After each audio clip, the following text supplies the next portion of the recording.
자, 여러분 안녕하세요. 2024년 6월 15일 목요일 모닝 마켓 리뷰 시작하도록 하겠습니다. 자, 우선 또 미국 증시 보면은 이게 지금 다우지수인데 이 빨간 게 20일 이동평균선이거든요. 그래서 20일 이동평균선을 좀 지지한 모습을 보여주면서 마감을 했죠. 나스닥은 21선까지 내려오진 못했어요. 여튼 미국 증시 같은 경우에는 기업 실적 호조, 자, 요런 부분이 또 반영이 되면서 상승 마감한 측면으로 봐야 되고, 그 전날에 화요일이죠. 그래서 1월에 CPI 충격으로 조금 밀렸죠. 개파락했었던 요 증시가 또 내면적으로 들여다보면은 예를 들면 엔비디아 같은 경우에 대표적으로 반도체 쪽에서 중요한 포지션을 차지하고 있는 기업인데, 이 엔비디아가 시가총액이 상당히 크잖아요. 그래서 엔비디아의 주가가 상승하면서 또 기술주 중심의 나스닥 시장인데, 이런 나스닥의 전반적인 분위기를, 상승 흐름을 좀 주도한 측면이 있다, 이렇게 볼 수가 있고, 오늘은 좀 간략하게 리뷰를 할 건데, 요 근래 이제 좀 눈에 띄는 게 있어서 영국 쪽을 한번 좀 살펴봤습니다. 영국 같은 경우에는 1월에 소비자 물가 같은 경우에는 예상보다 낮은, 전년 동기 대비해서 한 4% 정도 오른 것으로 나타났거든요.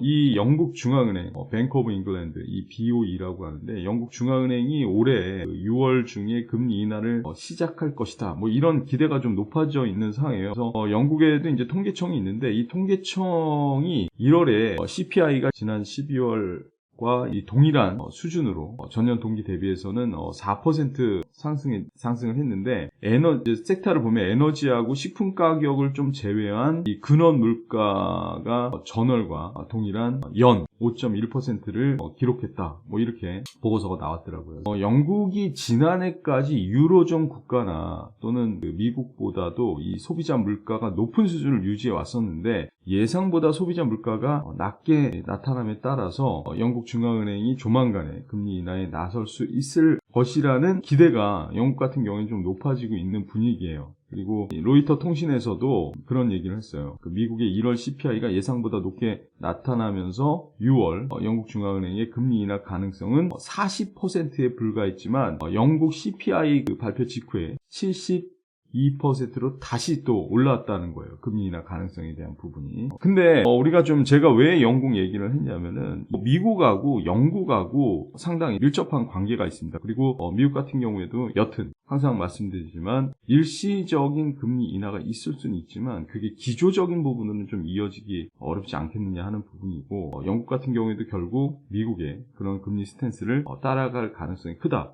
하는 부분을 말씀드리면서 모닝마켓 리뷰 여기서 마치겠습니다.